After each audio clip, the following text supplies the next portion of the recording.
Hey guys, Kalltorak here. Today, I want to talk about Thorns in Path of Exile 2. As you can see here, Thorns can be pretty cool.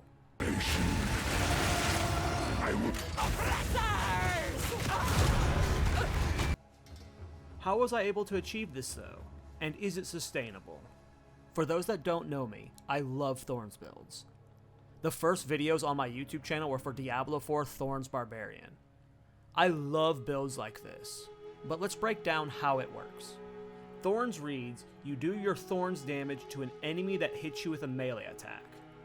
To dumb it down, if I have 6 Thorns damage, and a mob walks up to me and melee strikes me, that mob will take 6 damage. It doesn't matter if that enemy hits me for 1 damage or 1,000 damage. I will do that 6 damage to them unless there are debuffs like armor breaking on it, for example, or other multipliers that scale my Thorns damage directly. In Path of Exile 1, this was a pretty dead stat. There was virtually no support for it. That was changed in Path of Exile 2. My first character was a Hex Blast Demon Witch, which I was enjoying quite a lot. However, when I was farming maps, I got this unique drop, Crown of the Pale King. The important bit is Thorns damage is triggered by all hits now. That means range and spell hits all trigger Thorns. This is huge for the viability of Thorns in PoE 2. It's not ideal that this effect is on a level 16 helm, but this effect opens us up to actually playing Thorns. So many monsters or boss types use spells or range attack hits that would just never trigger Thorns. So, this sent me down a rabbit hole of finding all of the ways we can support Thorns. Here is what I have found so far. For passive skills, we have 13 nodes that directly impact Thorns. We have a trio around Vengeance that gives improved Thorns damage. We have a 3-link around Thornhide, which impacts Thorns crit and crit bonus damage. We have another 3-link around Retaliation that increases Thorns damage by 75% if you've recently blocked. Lastly, we have a 4-link around Spiked Armor. Gains physical Thorns equal to 2% of the armor of your body armor.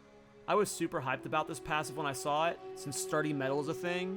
However, after testing Sturdy Metal, it does not impact the Thorn scaling from Spiked Armor. Womp womp.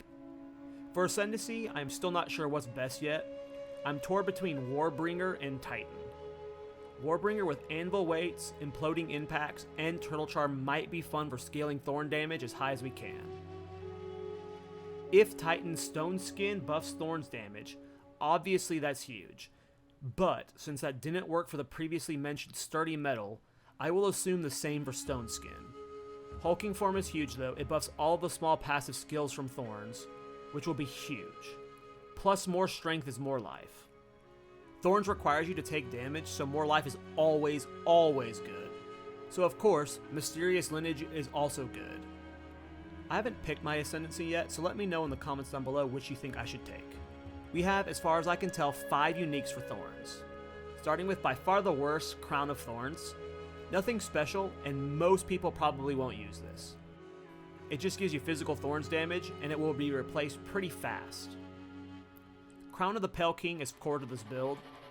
Wouldn't even consider playing Thorns if it didn't trigger off all hits, so this is a must-have. If this is the only way to get this effect, you will use this all the way to a level 100 playing Thorns. Next up is Idrin's Tusk, 20 to 34 Thorns physical damage. This will eventually be replaced late game, but it's a nice early game boost. Briarpatch Lace Boots, which gives 15% to Thorns critical hit chance. These will get replaced eventually by our last item, Beetlebite Velar Shoes. 100% increased Thorns damage is insane. I'm not sure about Aggravate Bleeding and how that would scale with a Thorns build. I don't know if there's some way to scale Thorns with Bleeding yet, but we'll see what these boots lead to eventually. This is a high level item, so no way to test it until I get there. Okay, let's talk about getting Thorns on your gear, because this makes things way harder. Physical Thorns damage can only be rolled on shields, belts, and chest pieces as far as I can tell. That means you will not be able to scale your Thorns damage off of gloves, rings, amulets, weapons, boots, or helmets. This dramatically reduces our ability to scale Thorns. Jewels will have bonus Thorns damage %, so getting Jewel nodes will be huge. For skill gems, we have Scavenge Plating. This is pretty awesome, and as you can see, the Thorn scales greatly from the skill gem level. Unfortunately, versus bosses without multiple targets, you will only get 1 stack. However, when farming, it seems pretty good and has some potential. Especially when you combine it with Resonating Shield, it's an AoE pulse from slamming your weapon into your shield. This does damage and breaks the armor of everyone around you. I have it combined with Magnifying Effect, Demolisher, and Armor Explosion. Scavenge Plating and Resonating Shield are definitely really fun for the Thorn style. As I said earlier, I was really enjoying my Hex Blast Demon Witch. I really wanted to go further into maps, but the Thorns itch got the better of me. I farmed about 30 Exalts so I could purchase some gear, and then I started my Thorns alt. I bought a bunch of Twinked Out Thorns gear for level 10, 16, and 20, and then started my journey. Now I wanted to truly test Thorns. I wanted to see how effective I could make it at each level bracket, just to see if at any point it would become a viable leveling option. However, I was not willing to waste my own time. Any moment where it was clearly too slow or too hard to level with Thorns, I was going to use other skill gems or auto attack DPS. Here is most of the gear that I bought. The huge power spikes came at 11 and 16, so these were the moments I was most excited for. Starting off, I was only using Crown of Thorns. It was the only Thorns piece I used all the way until level 8. As you can see here, while it's okay supplementary damage, on its own would take way too long to level up. For normal monsters, it was okay, but oftentimes for rares, I was forced to use skills to level up and progress. For bosses, Bira had way too many range attacks and spell attacks, so Thorns just wasn't useful versus her. You could slowly wait for all of her melee attacks, but yeah.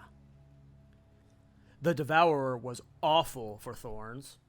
Bramble, on the other hand, was a different story. He was the first boss in the game I was able to kill with Thorns. Fight took a little over 90 seconds, so hey. So far, it's okay. Next boss on the list at level 6 was the Rotten Druid. Another fight where a lot of his attacks aren't melee hits, so Thorns felt really bad here. I decided to grind my way to level 8 so I could equip 2 new Thorns pieces, and then tried my hand at Draven. It was really, really slow. Really, really slow. I guess now is when I should mention that shields have the ability to raise shields. This blocks incoming attacks, but will also trigger Thorns. It was around now I was starting to get a little worried about Thorns' viability for leveling. The damage wasn't scaling well off of gear. Obviously, I didn't have any passives, but still. I had 2 big uniques at 11 though, so I powered my way to get to them. Leveling here was rough. I hadn't bothered looking up any warrior leveling builds, and what I was using was just so slow to kill. I ended up having to grind multiple levels to progress through some Act 1 bosses. Ascendancy was basically impossible for Thorns at this level. I had to attack her with skills to beat her. Lechline was just so tanky and hit so hard, Thorns was not reliable versus him. At this point, I had grinded so many levels that I had reached level 11. I put on Briarpatch Lace Boots and Edrin's Tusk, which, relative to my current Thorns damage, was a massive boost. I then went to test these new uniques versus Crowbell. Honestly, not that bad. I'm pretty hyped about this. Even if at some point this build runs out of steam, there's enough in the game that has me hopeful for the future of Thorns. Maybe this won't make it to maps, maybe I don't even make it to Cruel, but the devs clearly want to make Thorns a thing, so I'm hopeful for the future of Thorns. Now, while these items are nice for now, they don't scale, so eventually I will lose steam. We are also still pre-16, so only melee hits are triggering Thorns. Next up was King of the Mist. Honestly, Thorns wasn't completely useless here, especially with the level 11 uniques, but I did end up using a lot of attacks to bring him down. Shortly after this is when I got Resonating Shield, which made clearing big packs much easier. It was at this moment leveling became slightly more tolerable. Executioner is another fight that you could most certainly kill with Thorns only, but it was doing so little damage to him at this point that I was melee striking him between shield blocks.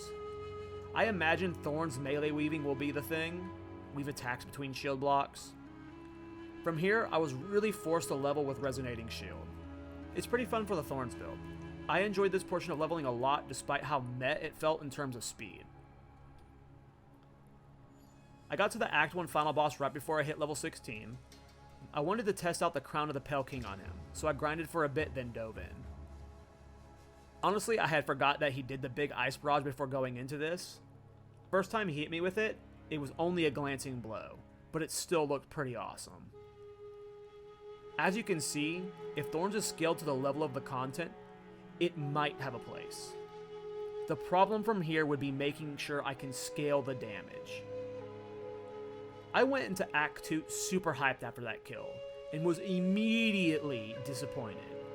The HP spike from Act 1 to Act 2 made Thorns feel completely useless, basically the entire time I was leveling.